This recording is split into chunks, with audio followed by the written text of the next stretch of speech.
আন্দোলনকে আরো শক্তিশালী করার জন্য যা কথা আমি করবো ধন্যবাদ।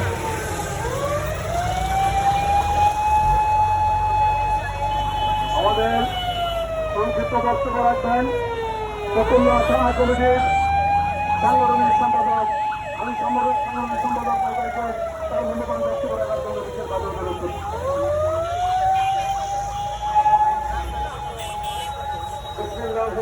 ফতুল্লাতে মাদকের ব্যবসা করেছিল, তারা এখনো বহাল তবিয়তে আছে। তাহলে এই 5ই আগস্টে আমরা জানি সারা দেশের মতো এই নারায়ণগঞ্জ সাইনবোর্ডে এবং শহরে